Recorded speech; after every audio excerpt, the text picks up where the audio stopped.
नबी ने कहा था कल अलम मर्द को दूंगा। हमारी कौम के भी नौजवान बेसब्रे हो गए, कहते मौलाना से हम ही अलम उठाते हैं, फला कौम क्यों नहीं उठा रही, फला कौम क्यों नहीं उठा रहे, फला क्यों नहीं उठा रहे। भाई नबी ने खैबर में फैसला कर दिया था अलम मर्दों के हाथ में रहेगा।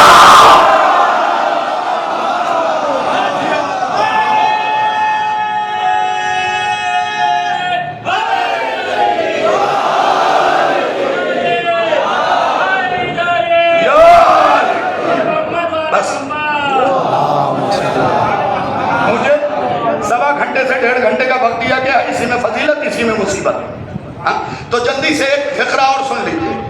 सूरज पसीने से, अब अगर अली उंगली का इशारा करे तो पलटना पड़ेगा, क्योंकि पसीने से 70 दर्जा बुलंद है खून।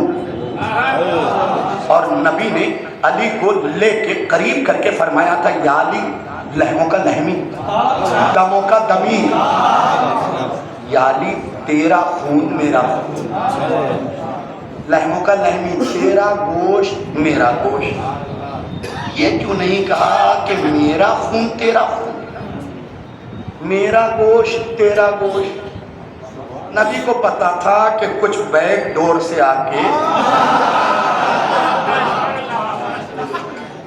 मेरे वजूद पे कब्जा करने की कोशिश करेंगे, इसलिए पहले ही कहा तेरा गोश्त मेरा गोश्त, तेरा खून मेरा खून।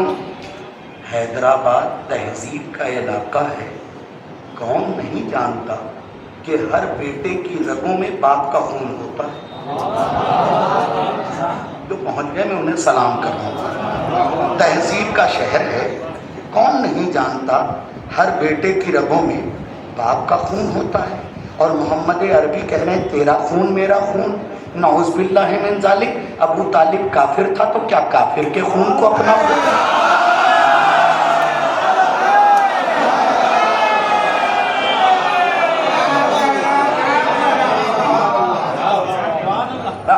और याद रखिए मैं हजरत अबू तालिब के कुफ्र और ईमान में बहस ही नहीं करता, बेवकूफी। तू दलील दूं मेरी औकात, मैं अली के बाबा के ईमान पे दलील दूंगा। अरे जो बच्चा पाले तो कुल्ले ईमान बन जाए, मैं ईमान पे दलील दूंगा। इस पे तो बात ख्वाजा अजमेरी कर गए, ख्वाजा अजमेरी कर गए। एक शख्स आए कहने लगा ये बताइए अबू तालिब काफिर थे मुसलमान थे? का दोबारा पूछो। अबू तालिब का मसलक क्या था? ख्वाजा ने कहा अब ये फितरा समझेगा वही जो ज़हीन, वरना कुछ बेचारे तो मैशर में सिर्फ इसलिए मार खाएंगे कि खुदा ने जैसा दिमाग दिया था वैसे ही लेके आ गए। जो ज़हीन होगा वही समझेगा। कहा अबू तालिब का मजहब बताइए। हजरत ख्वाजा अजमेरी मोइनुद्दीन चिश्ती ने कहा फिर से पूछ। कहा ख्वाजा ये बताइए अबू तालिब का मजहब क्या था? ख्वाजा ने कहा बिस्मिल्लाहिर्रहमानिर्रहीम।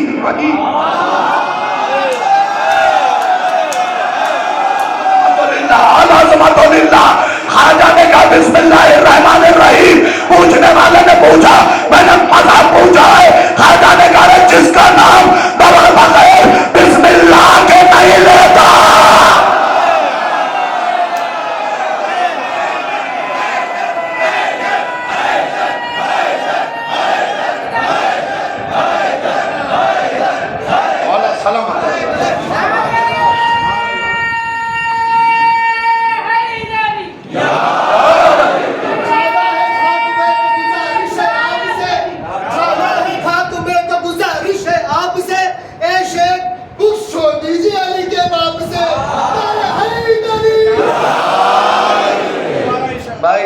बताऊं शेख ये नहीं कर सकता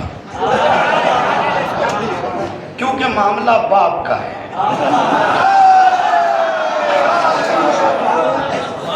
याद रखो जो खरा होगा वही अली को मानेगा।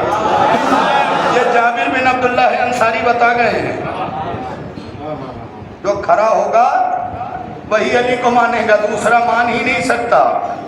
अपने अपने खून की मजबूरी है साहब। याद रखिए, याद रखिए, याद रखिए। फिर वही मिसाल दूंगा, सगे नजिस को महंगे साबुन से धुल लीजिए, पाक नहीं होगा। तो अली का बुग़्ज़ जिसके सीने में, वो फरिश्तों के बीच भी बैठ जाए ना, उसका कुछ हो ही नहीं सकता। कहने लगे जिसका नाम मैं बगैर बिस्मिल्लाह के नहीं लेता। ये वाकया मैं 50-55 मिनट में पढ़ता हूँ, समेट के सिर्फ 5-7 मिनट में पढ़ रहा हूँ। जिसका नाम मैं बगैर बिस्मिल्लाह के नहीं लेता, यानी राजा ने बताया कि मेरी निगाह में अबू तालिब सूरे से कम नहीं है।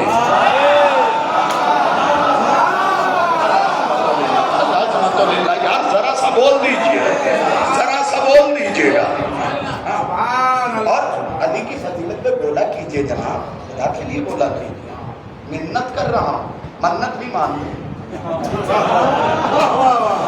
ये जबान खुदा ने गीबत करने के लिए खल्क नहीं की है।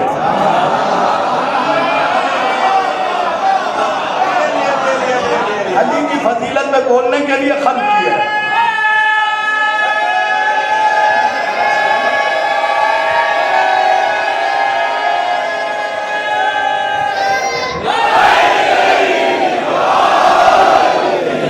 ये जबान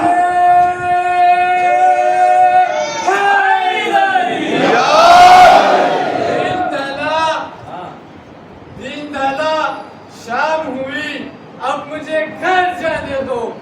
मर के मिलते हैं अली, तो मुझे मर जाने दो।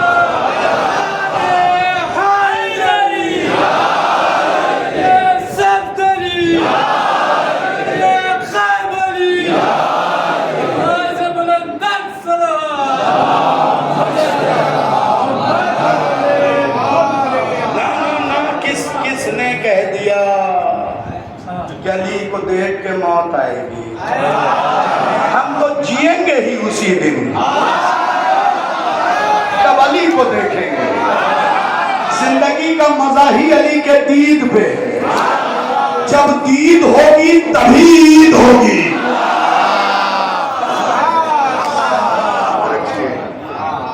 भाई अली को देख के बाद कोई मरेगा, जिंदगी ही तब मिलेगी।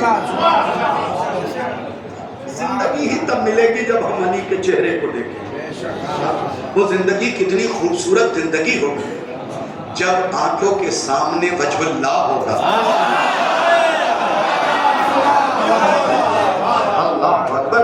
बस आखिरी बात, वक्त थोड़ा सा ज्यादा ले लिया मैंने, उसके लिए माजरत चाहता हूं। बहुत से बुजुर्गान भी आते हैं, उनका भी ख्याल रखना जरूरी है।